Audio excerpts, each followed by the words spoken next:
going to be starting with our first speakers coming to us representing the Nisqually Community Garden, approaches to health through relationships with food, the earth, and each other. We have Janell, Grace, Ann, and Caitlin going to be sharing, and there's more information on their bios in your agenda, as well as they'll introduce themselves more formally now. And so I'm going to hand it over to them so that they get their full time. Welcome. Thanks.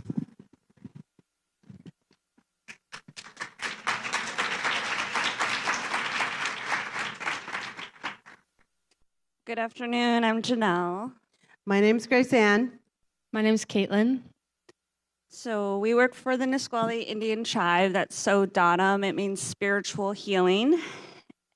And the garden works to strengthen tribal sovereignty and support the community, family, and individual health. The garden grows nutritious foods and plants, medicines, and encourages the active practices of traditional ways of healthy living and eating. The garden is just one element of the tribe's food sovereignty work. We are focused on resilience from historical trauma and colonial destruction of traditional food systems, as well as contributing to a thriving holistic culture of wellness today. The tribe has many other initiatives to preserve and restore habitat and ensure ongoing access for traditional foods. The active stewardship and harvest of these foods is also a foundational part of the tribe's culture and economic base. Today we're going to talk about our garden program and share a little bit about the history our work is rooted in. But before we start, we just want to thank the Shakopee Mdewakanton Sioux community for hosting us here today. We're the Nisqually tribe under the Medicine Creek Treaty of 1854. People of the grasslands, people of the river. Our chief Leshai knew the value of the Nisqually River and the land and what it meant for the Nisqually when he and his warriors fought for our treaty rights to hunt, fish, and gather foods and medicine culturally from the mountains to the Salish Sea. He and many others fought for our rights to live along the Nisqually River. Our traditional lands ranged from hundreds of miles from Mount St. Helens and Mount Tahoma, where we hunt and pick huckleberries and Princess Pine. Our fishing grounds, which are the entire length of the Nisqually River, and our drinking water at the Medicine Creek, where the treaty was signed. And the Puget Sound, where when the tide is out, the table is set. So camas, wild onion, bitterroot, lomatium, and many others were cultivated on carefully maintained prairies throughout the region through controlled burning, digging, and constant maintenance. Colonization and forced displacement removed our people from their homelands and their food lifeways. Practices such as controlled burning were cultural to our people, but that was banned. Development has also eliminated many ecosystems and traditional foods and greatly reduced the capacity of those remaining to provide for the needs of the people. As traditional food systems were systematically destroyed, the passing of culture and knowledge around traditional food was displaced. It was disrupted. But there has also been a resistance that's been going on since the 1800s, and no one really talks about it. So with colonization, the early settlers, they wanted the Washington tribes to become farmers. And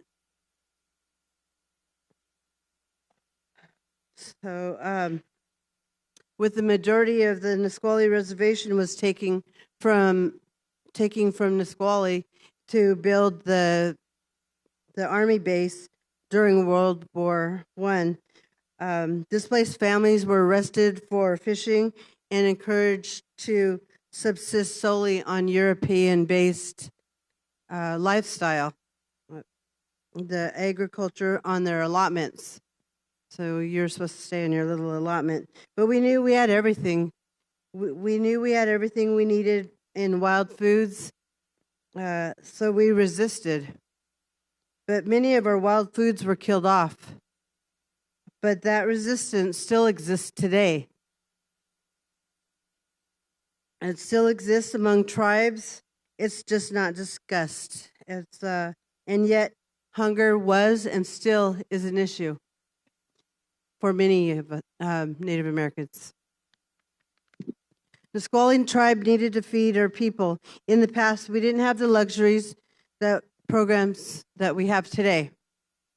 The older ones were trying to keep us fed and clothed, and they worked in the fields, the city gardens, like the hop fields and the raspberry fields, the potato crops in local cities.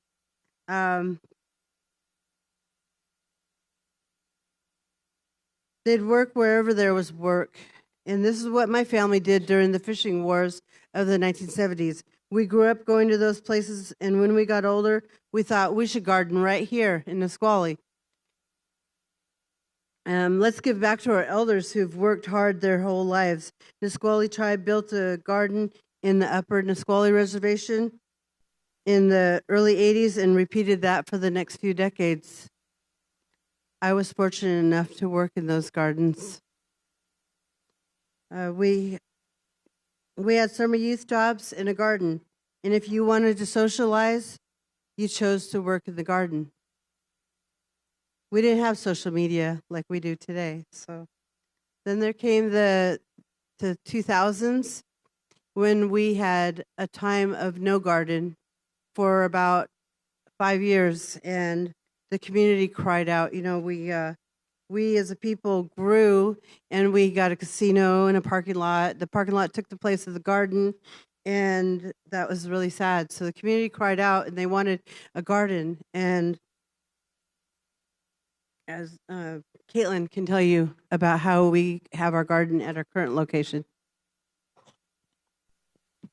Yeah, so just to kind of share with everybody where we're talking about, you'll see on the picture here, there's a map of Washington State. And the Nisqually River starts as a glacier on Mount Rainier or Mount Tahoma. And that as that glacier melts, it becomes a river that travels all the way down to the Puget Sound. And so our garden program started in 2009 after the Nisqually tribe purchased about 375 acres of farmland right at the mouth of the Nisqually River, right where it enters the Sound. And so hundreds of acres of farmland there were actually an estuary that had been dammed off for about 100 years in order to make it farmable. The tribe purchased the property and removed the dams, while on the other side of the river, the Nisqually National Wildlife Refuge did the same. The dams are now completely gone, and the estuary is becoming healthier every day, which is really important for the salmon and all of the other creatures that depend on the estuary, which is such a fertile habitat.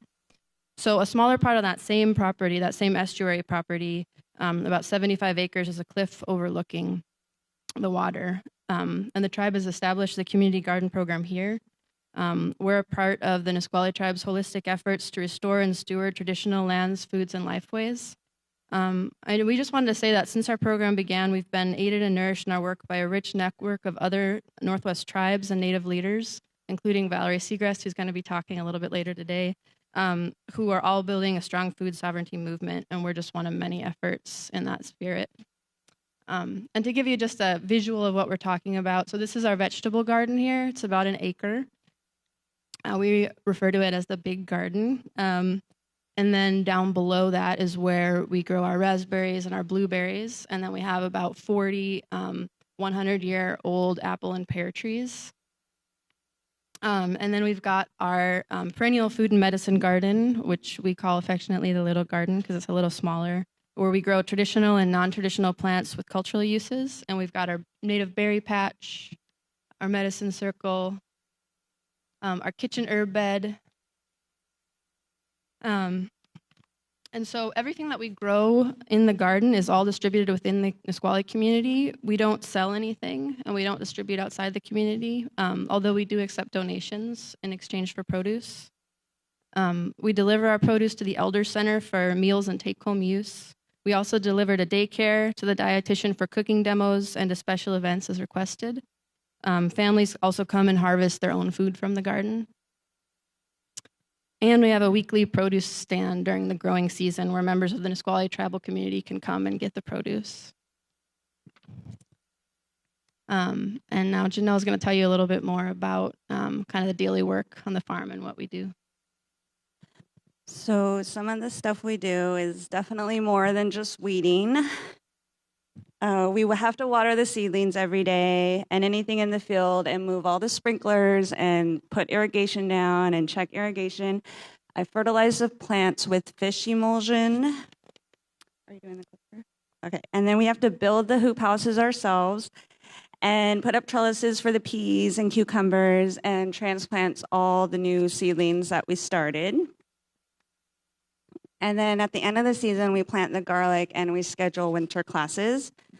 And we also have to take down the hoop houses and the trellises and pick up all the irrigation and the sprinklers. And then we have to lay cover crop for the soil during the winter.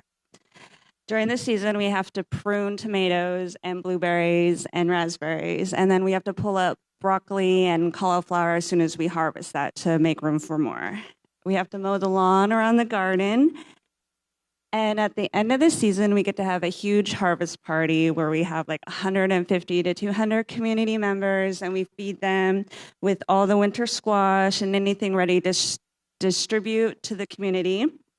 We organize a raffle. We pick most of the apples for the cider press we have. We make a lot of body care products and healing medicine. And we bag up a whole bunch of tea for the community, and we pick up 200 organic pumpkins from a local farmer and let all the kids have those. Okay, let me talk faster. And then I also do medicine classes, and I attend Zumba, and I help them make medicine and show them how to utilize a garden, because it's more than just cooking the food. Like, they need to know how to make the medicine and be chemical free inside and out. So the garden can provide all of that, and we harvest in the wild as well. So let me just give it back to you.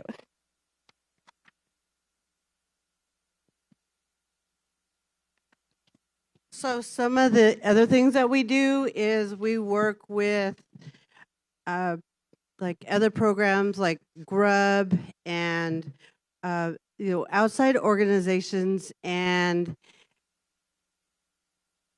they come and volunteer. We work with other tribes, the Squaxin Island tribe. We work with Chehalis tribe.